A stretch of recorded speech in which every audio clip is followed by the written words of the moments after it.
nous te sommes reconnaissants. Reconnaissants pour tous tes bienfaits, pour ta grâce et ta bonté manifestée envers nous. Pour ce jour de grâce, de bonheur que tu as donné à chacun de nous d'être ici présent. Bien de nos amis, les bienheureux, qui n'ont pas pu voir ce jour. Quelques-uns sont malades, couchés à l'hôpital, à la maison, d'autres sont morts. Mais nous, c'est une grâce que nous avons obtenue de ta part. Nous sommes là au-devant de toi pour te rendre ce culte, pour écouter ta parole, pour te rendre gloire, pour te magnifier. Et le moment est là pour écouter ta parole. Ta parole est la vérité et la nourriture pour notre âme. Nous t'invitons d'être avec nous en ce moment et en ce lieu. Que ton Saint-Esprit prenne le contrôle de notre corps, notre âme et notre esprit. Que ton Saint-Esprit puisse parler au travers de nous par ta parole. Viens, sois le maître de ce temps. Nous t'avons prié au nom de Jésus. Amen. Bien. Je suis dans un texte de l'Ancien Testament. Un texte qui paraît un peu long, mais je ne serai pas aussi si long.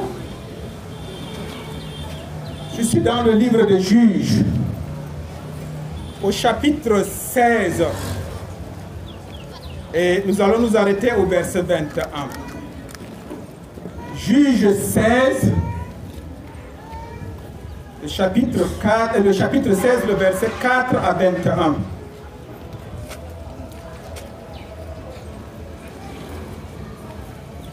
Je dis encore pour une dernière fois, le livre des Juges, le chapitre 16, le verset 4 à 21. Je donne lecture. Après cela, il aima une femme dans la vallée de Sorek. Elle se nommait Delilah. Les princes des Philistins montèrent vers elle et lui dirent, flatte-le, pour savoir d'où lui vient sa grande force et comment nous pourrions nous rendre maîtres de lui. Nous le lierons pour le dompter. Lui, nous le lierons pour le dompter. Et nous te donnerons chacun 1100 cycles d'argent. Delilah dit à Samson, dis-moi, je te prie, d'où vient ta grande force? Et avec quoi il faudrait te lier pour te dompter? Samson lui dit, si on me liait avec cette corde fraîche, qui ne fût pas encore sèche, je deviendrais faible et je serais comme un autre homme. Les princes des Philistins apportèrent à Delilah cette corde fraîche qui n'était pas encore sèche, et elle le lia avec ses cordes. Or, des gens se tenaient en embuscade chez elle, dans une chambre. Elle lui dit, les Philistins sont sur toi, Samson. Et il rompit les cordes comme se rompt un cordon d'étoupe quand il sent le feu. Et l'on ne connut point d'où venait sa force. Delilah dit à Samson, voici, tu t'es joué de moi. Tu m'as dit des mensonges. Maintenant, je te prie, indique-moi quoi il faut te lier, avec quoi il faut te lier. Il lui dit, si on me liait avec des cordes neuves dont on ne se fût jamais servi, je deviendrais faible et je serais comme un autre homme. Delilah prit des cordes neuves avec lesquelles elle le lia. Puis elle lui dit, les Philistins sont sur toi, Samson. Or, des gens se tenaient en embuscade dans une chambre et il rompit encore un fil, les cordes qu'il avait au bras. Delilah dit à Samson, jusqu'à présent, tu t'es joué de moi. Tu m'as dit des mensonges. Déclare-moi avec quoi il faut te lier. Il lui dit, tu n'as qu'à tisser les 7 tresses de ma tête avec la chaîne du tissu. Et elle les fixa par la cheville. Puis elle lui dit, les Philistins sont sur toi, Samson. Et il se réveilla de son sommeil et il arracha la cheville du tissu et le tissu. Et il lui dit, comment peux-tu dire, je t'aime, puisque ton cœur n'est pas avec moi? Voilà 3 fois que tu t'es joué de moi, et tu ne m'as pas déclaré d'où vient ta grande force. Comme elle était chaque jour à le tourmenter et à l'importuner par ses insistances ou par ses insistances, son âme s'impatienta à la mort. Il lui ouvrit tout son cœur et lui dit, le rasoir n'a point passé sur ma tête, parce que je suis consacré à Dieu dès le ventre de ma mère. Si j'étais rasé, ma force m'abandonnerait. Je deviendrais faible et je serais comme tout homme. Delilah, voyant qu'il lui avait ouvert tout son cœur, envoya appeler les princes de Philistins et leur fit dire, montez, cette fois-ci, il m'a ouvert tout son cœur. Et les princes des Philistins montèrent vers elle et apportèrent l'argent dans leurs mains.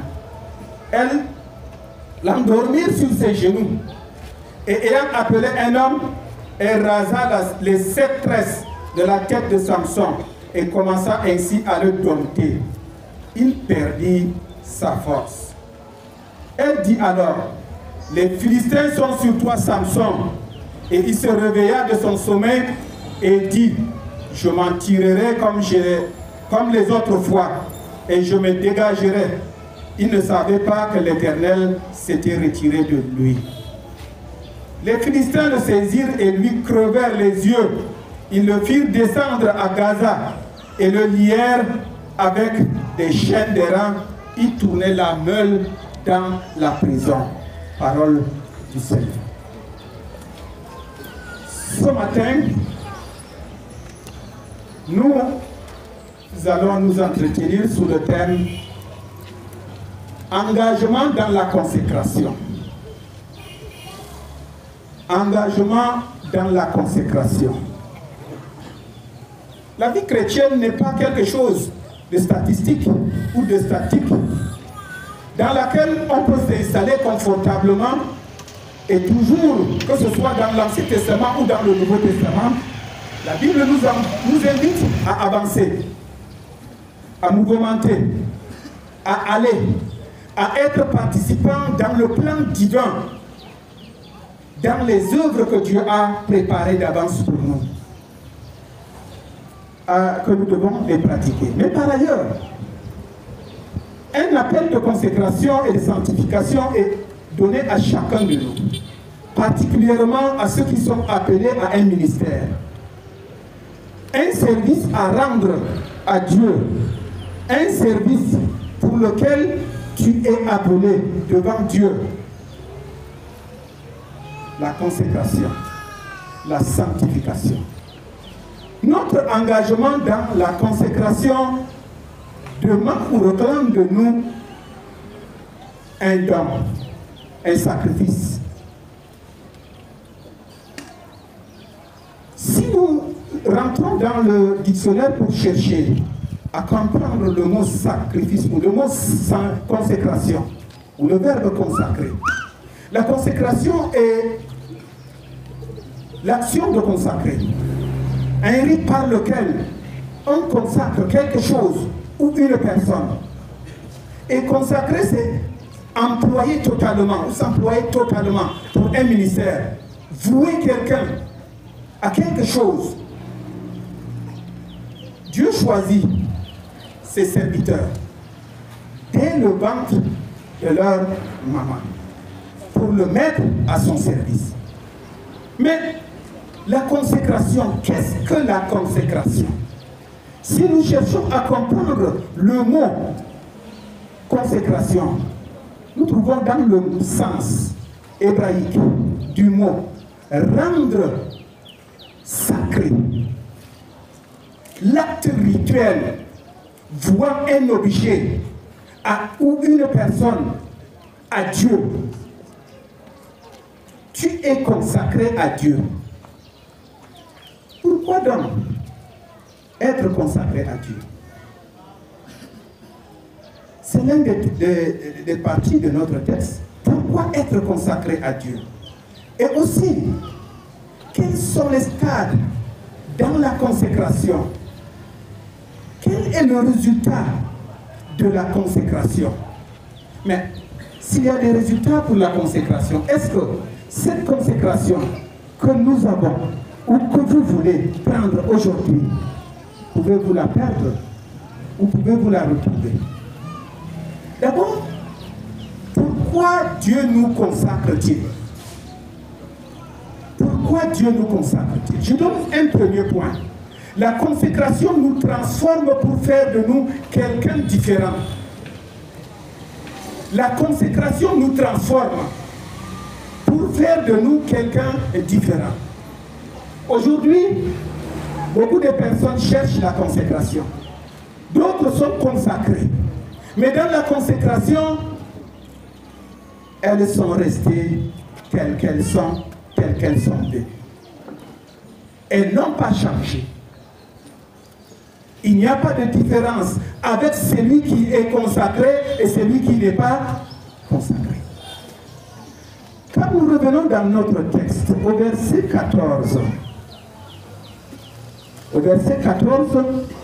le texte dit ceci: et elle les fixa par la cheville, puis le chapitre 15, le verset 14 dit ceci: lorsqu'il arriva à l'Échine, les Philistins poussèrent des cris à sa rencontre. Alors l'Esprit de l'Éternel le saisit. Les cordes qu'il avait au bras devinrent comme un lin brûlé par le feu, et ses liens tombèrent de ses mains. La consécration nous transforme pour nous faire quelqu'un différent. Différent des autres, différent des fidèles, différent même des païens. Je dis ceci pourquoi il y a aujourd'hui des consacrés qui sont mieux ou qui sont comme des païens.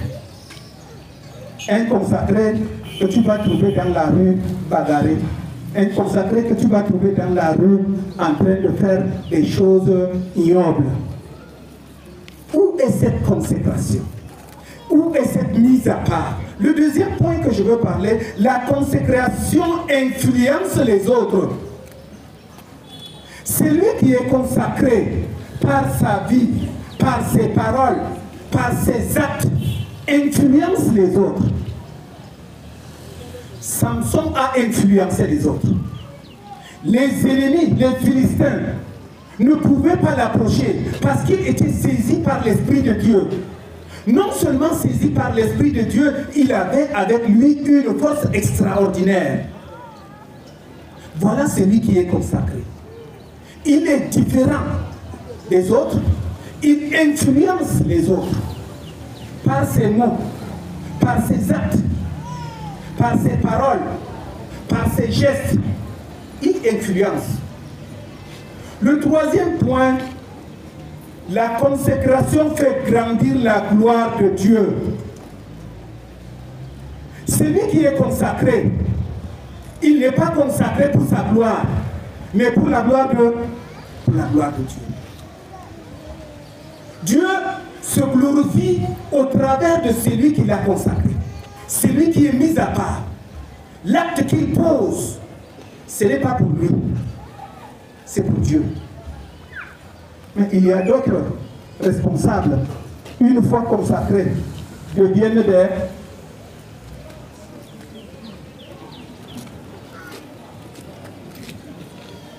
Le pasteur n'a pas sa place dans sa chair. Le catéchiste n'a pas sa place. Même celui qui a été consacré avant lui n'a pas sa place parce qu'il a cherché cette consécration et il l'a reçu. Il devient le seul coq. La consécration fait grandir plutôt la gloire de Dieu, pas ta gloire. Si vous êtes aujourd'hui ici pour être consacré pour votre propre gloire, détrompez-vous. Détrompez-vous. C'est pour la gloire de Dieu.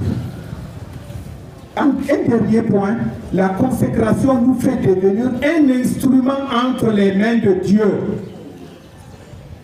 La consécration nous fait devenir un instrument entre les mains de Dieu. Tu n'es pas pour toi, tu es pour Dieu. Tu deviens un instrument que Dieu utilise. Instrument avec lequel Dieu se sert. Dieu s'est servi de Samson. Les Philistins avaient peur.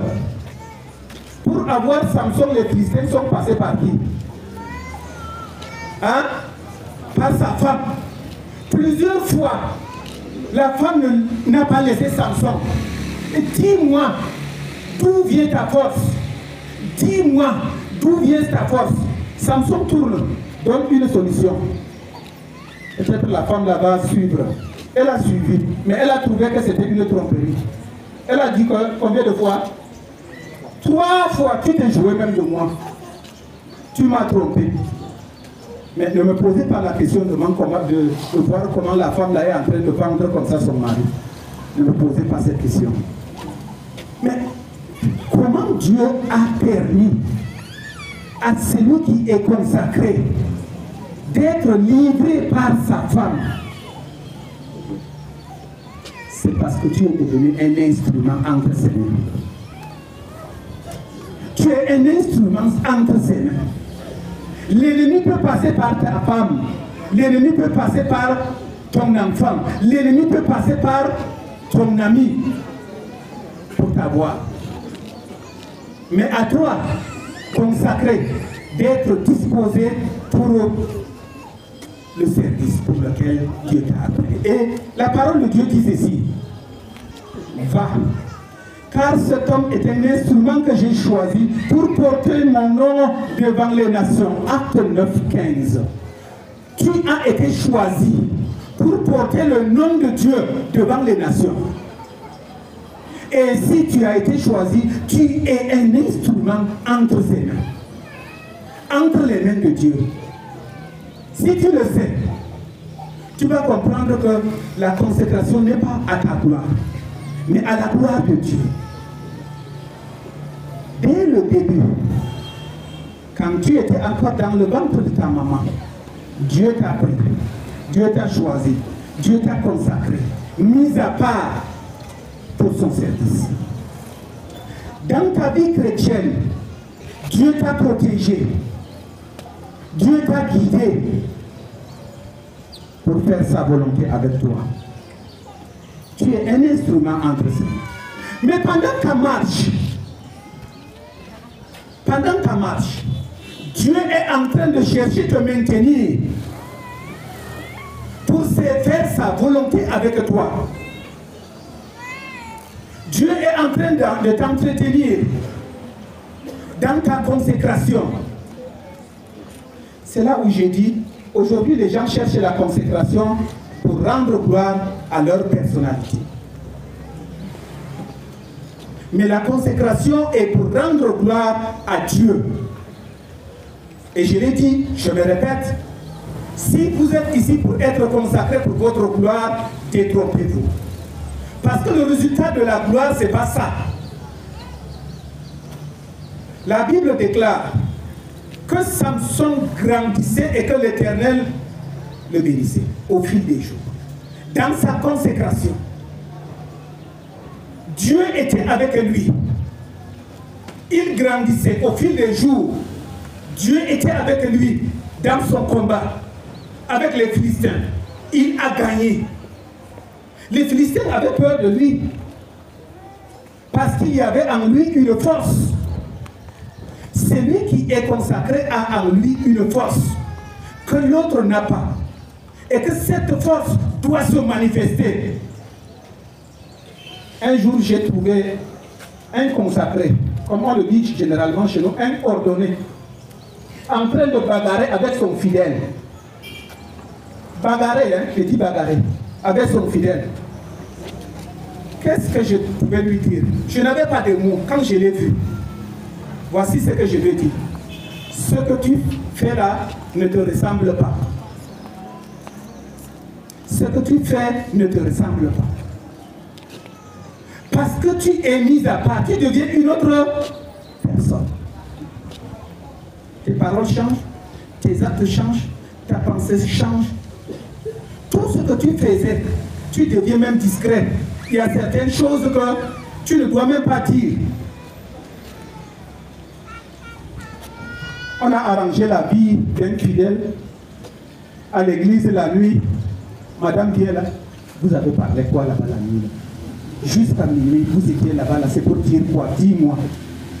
Dis-moi non. Ne lui dis pas. Ne lui dis pas. Parce que dans ce cadre, il faut être discret. C'est la vie. Si tu lui dis, elle va dire à qui? Aux enfants. Les enfants aux chiens. Les chiens aux chats. Ainsi de suite.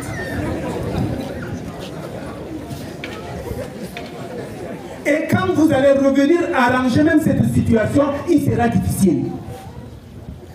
Très difficile. Qui est la cause? C'est toi. Le résultat de la consécration est que nous sommes remplis du Saint-Esprit en vue de faire la volonté de Dieu. Dans la consécration, nous devrons faire la volonté de Dieu. Ce que nous devrons faire, ce n'est pas notre volonté. C'est Dieu qui doit nous utiliser. C'est Dieu qui doit parler au travers de nous. C'est Dieu qui doit faire de nous un instrument.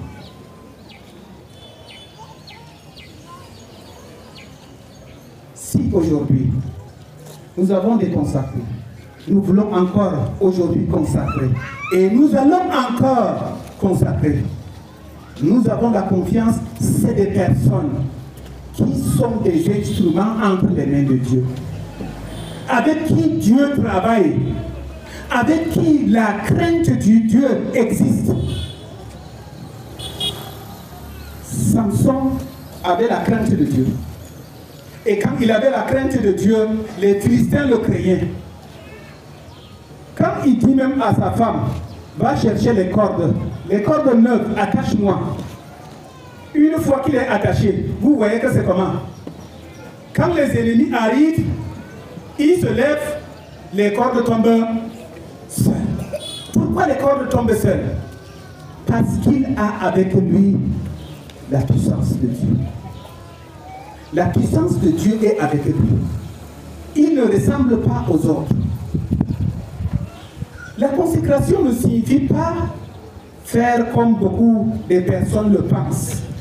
Mais la consécration, c'est marcher avec l'Esprit de Dieu, ou marcher selon l'Esprit de Dieu. Marcher selon l'Esprit de Dieu. Il y a des personnes qui sont consacrées ou qui seront consacrées. La Bible est Bible le dimanche.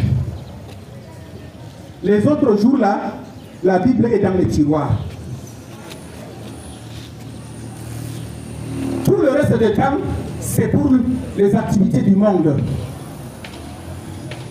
C'est comme tu es allé planter un arbre que tu n'as pas arrosé.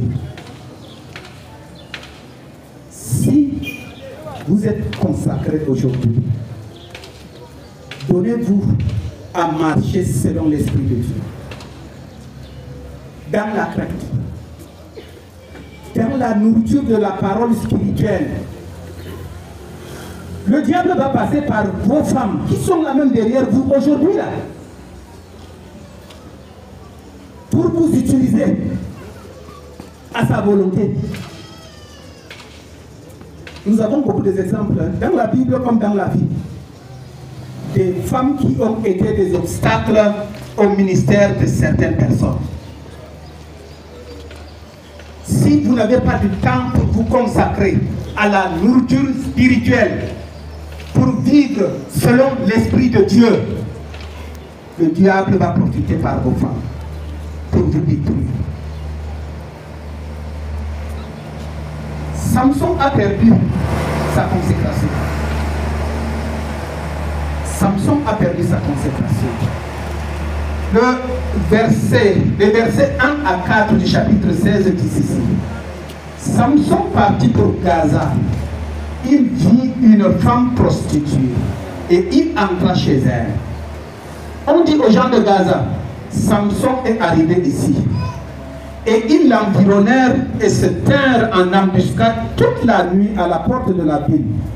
Ils restèrent tranquilles toute la nuit, disant, au point du jour, nous le tuerons. Samson demeura couché jusqu'à minuit. Vers minuit, il se leva et il saisit les battants de la porte de la ville et les deux poteaux les arracha avec la barre, les mit sur ses épaules et les porta sur le sommet de la montagne qui est en face des bras.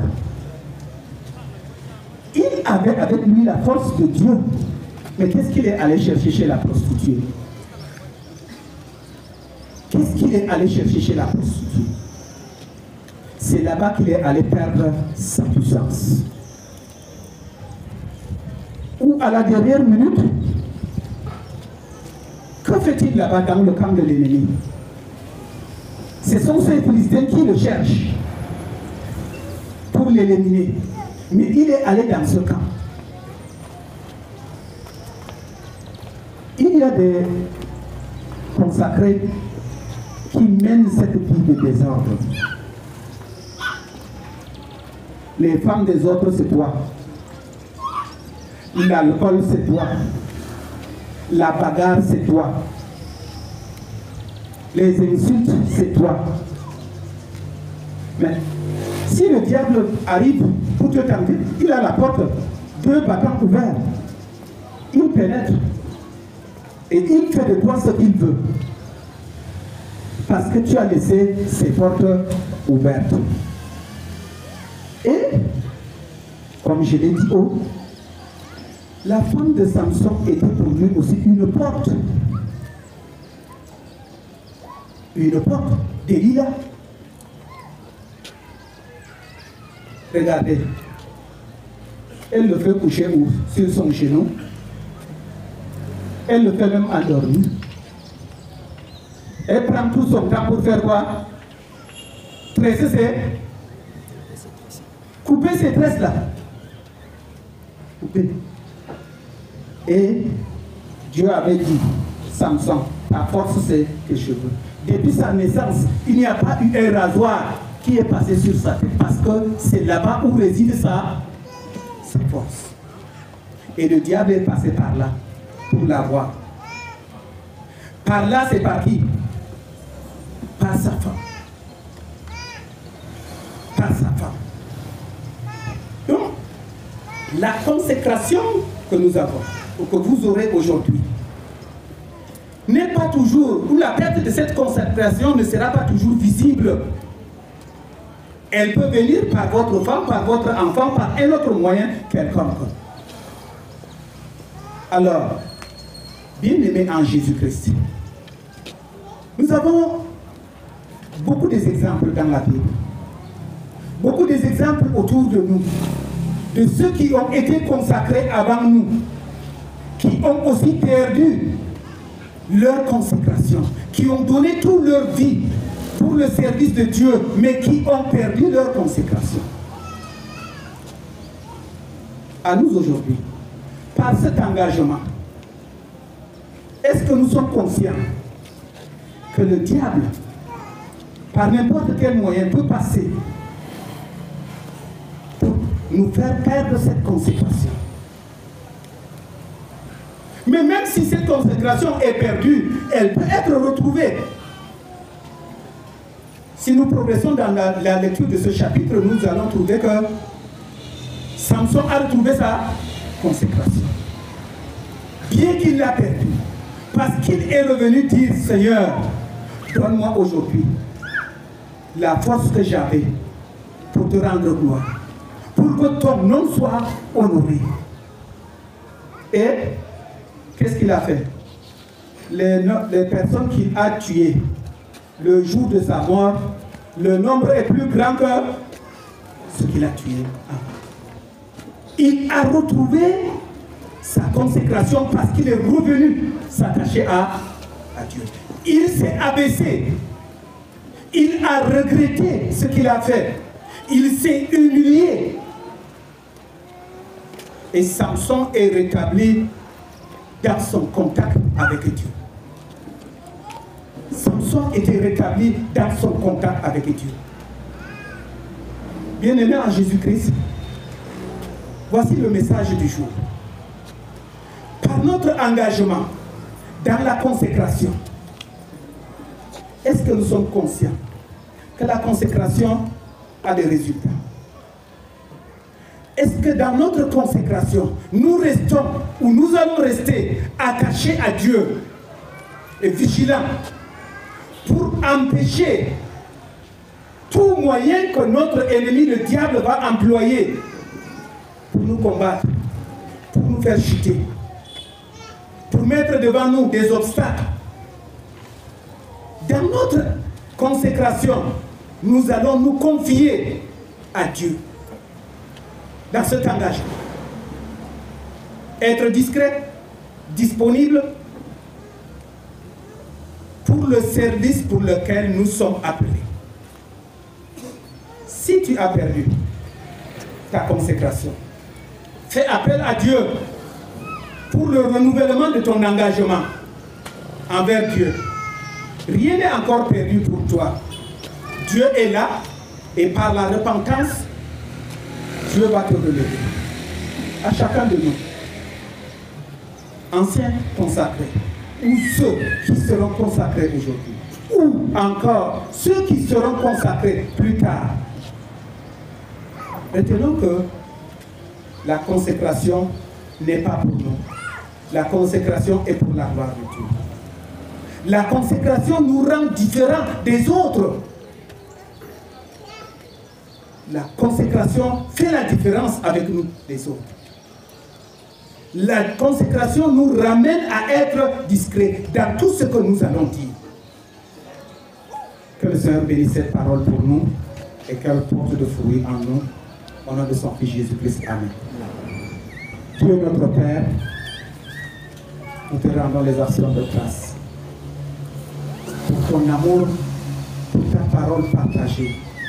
Ta parole est la vérité et la nourriture pour notre âme. Nul n'est capable de comprendre et d'expliquer cette parole comme tu le veux, ou de la pratiquer. Mais par ton Saint-Esprit, cette parole est digne de produire des fruits en nous, de nous rendre capables d'être des consacrés au service que tu as préparé pour nous. Rends-nous capables pour ce service. Remplis-nous des outils nécessaires pour aussi rendre ce service facile pour nous. Béni sois-tu et bénis la journée devant nous. Nous t'avons prié au nom de Jésus-Christ. Amen.